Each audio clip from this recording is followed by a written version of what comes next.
जिते आमे प्रभु ठारे विश्वास कलु एवं परित्राण प्राप्त हेलु तो से दिन ठारू आममानकर क्रूस दुई भाग में विभक्त हो गला। गोटे क्रूस प्रभु जीशु ख्रीस्ट ग्रहण कले आउ द्वितीय क्रूस मनुष्य मान मध्य देवाई प्रभु कौन कले तुमे माने ए क्रूस को बहन करिवो कहि प्रभु मनुष्य मान को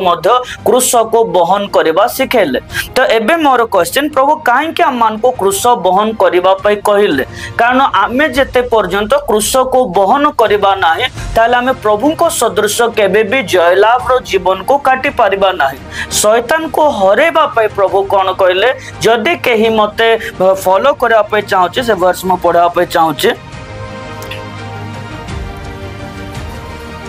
लिखागला लोक लिखित सुसमाचार 9:23 लिखागला सेतेबेले से समस्त को कहले कि जब मोहर पछरे चलवा को इच्छा करे तेबे से अपना को अस्वीकार करो पुणे प्रतिदिन अपना क्रूस घिनी मोहर अनुगमन करो। अर्थात आम जीवन भी गोटे क्रूसमय जीवन अच्छे तो आम जीवन में प्रभु कौन कहले प्रत्येक दिन अपनार क्रूस को बहन करू। आम जीवन रे जेता आमे प्रभु को सम्मुख रे चालुछु प्रत्येक मनोनीत व्यक्ति क्रूस को एथिपाई उठाए कारण प्रभु जीशु ख्रीस्ट पाखरे जो अथॉरिटी अच्छे से अथॉरिटीटा आम जीवन रे से अधिकार को आमे जेपरि व्यवहार करि परिबा एथिपे आमान को क्रूस बहन करिया पे प्रभु कहले। तो सेठे कहगला प्रतिदिन क्रूस घिनी मोहर अनुगमन करू। तो क्रूस एक्चुअली कोनटा रहिला प्रभु जीशु ख्रीष्टଙ୍କ पई प्रभु जीशु ख्रीष्टଙ୍କ निमंते क्रूस रहिला अपमान प्रभु जीशु ख्रीष्टଙ୍କ निमंते क्रूस रहिला दुख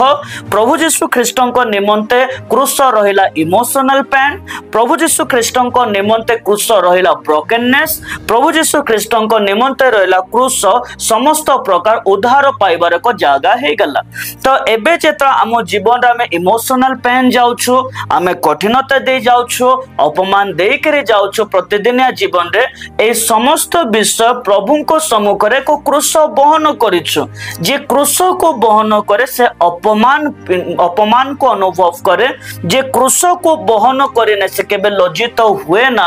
किंतु जे क्रूस को बहन करिवो ताकू लोके ईर्षा हेबे जे क्रूस को बहन करे ताकू लोकंकर जीवन अहंकार हेबे। प्रभु जीशु ख्रीस्ट क्रूस को बहन करिवा द्वारा जीशु को मध्य अनेक लोक ईर्षा करथिले अनेक लोक अपमान करथिले अनेक लोक जीशु को विभिन्न प्रकार क्षेत्र रे परिहास करथिले।